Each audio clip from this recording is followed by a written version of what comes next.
fertile places, you look at the level of cancer and leukemia and all the health problems in Punjab, it's astronomical. It's because of agriculture. It's because of this pattern of food growing, because of their agricultural practices. Because they've depleted the soil so much that they're having to add artificials. Let's look at, is this what people are interested in, looking at really low maintenance food growing? Yep, me. Yes? I don't know about anybody else, definitely me.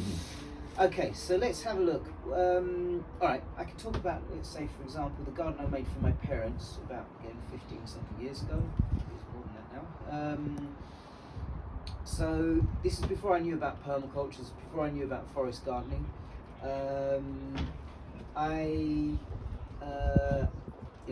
They really love their garden. They love watching the squirrels and the birds and the hedgehogs and the life. They also like to get food from their garden. My mum always medicine before we go to a chemist. First thing to the garden, pick this, take that. You okay? Yeah. All right. No need to go to the chemist. Thank you very much. But as they were getting older, every time they're digging, they're kind of complaining about the achy bones and all that. So I started to look at, right, how is it that I can use my intelligence to grow food in a way that takes all of the work out of it, but still gives them all the things that they want. Let's say nature, allowing animals and insects and to be part of the system, to grow food without digging. So I then started to look at, well, what constitutes work? So what kind of work do you do in a garden?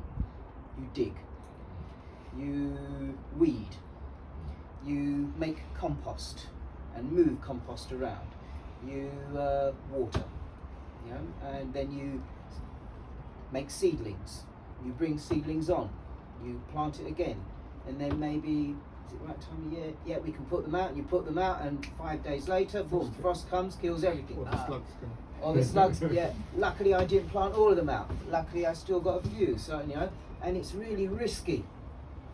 And so these are all the common patterns. And then, as you say, slugs and other pests and aphids and this, that and the other, and then this fungus and that fungus and mildew and so many problems.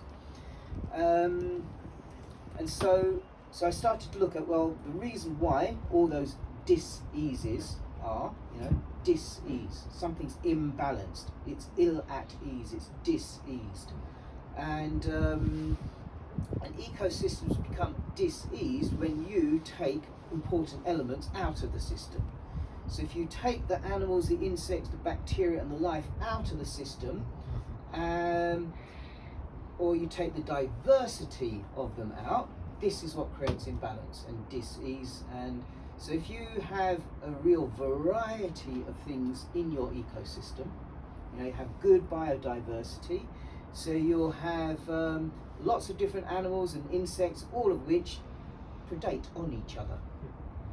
And so they find the balance, because one eats the other and they poop and they create soil and everything, happens in harmony. But if you start making monocultures, like lots and lots and lots of just carrots or potatoes or onions or whatever, all of a sudden you've got that monoculture which attracts a particular insect, and by attracting that particular insect, but by then covering it, by spraying it, by killing this, by killing that, this side, that side, herbicide, this side, that side, you create an imbalance of insects, and therefore that one insect that really loves to eat your whatever, your cucumbers, bang, they work. Hey, happy days. Hey, come, let's have families. Oh, there's no one to predate on us, so let's go. And bang, you've got a pest problem.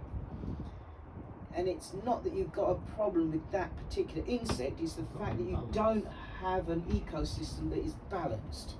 You don't have the predators. So the common saying in permaculture is you don't have a slug problem, you have a duck deficiency. Yeah? Or for those from India who might recognise this, you don't have a Lantana Camara problem, you have an elephant deficiency. which those who know what Lantana camara is knows that the only way you're going to get rid of this plant is with elephants. Otherwise, it's just really, really invasive. It's moldy, edible. Yeah, you can eat the berries when they're super, super, super ripe. Before they're ripe, they're poisonous. Anyway, so it's about finding this balance. So that's one thing. So whatever I do in my garden, it must have a huge amount of biodiversity. Right, how do I stop them having to plant seeds on, do all these seedings, plant it on, and then all the disappointment when things die and all. So by having perennial plants. So if I've got, someone gave us 50 years ago a perennial kale, Taunton Dean, and you plant it and it just lasts for about 8 years. And it produces an insane amount of green leaves. And in this country, even when the snow comes, it just droops a little bit, it looks a little bit weak.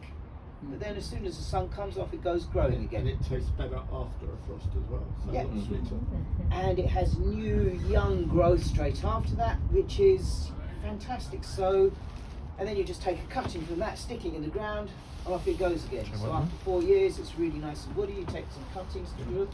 So you've got this continuous. We've had this growing for 50 years, and so to grow more perennials, so fruits, nuts, lots of different types of greens, and then maybe you can think of some tubers, so some things that grow under the ground that reproduce themselves. You harvest half of them, the rest you leave, and bang, off they come again. They come back again. So how to think about growing perennial foods? That was the next thing. How do I then prevent people from having to water? How do I stop? How do I make my garden in such a way that my parents don't have to keep watering? So so why do they need to keep watering? They need to keep watering because the sun is evaporating the water away, whatever there is. And then I kind of realised that actually, if you look around trees, once they find the water courses, they will pump the water up. And actually, I found out, I didn't know at the time, but I found out since, that a mature oak tree, for example, will be pumping 20 litres of water per second. Think about that.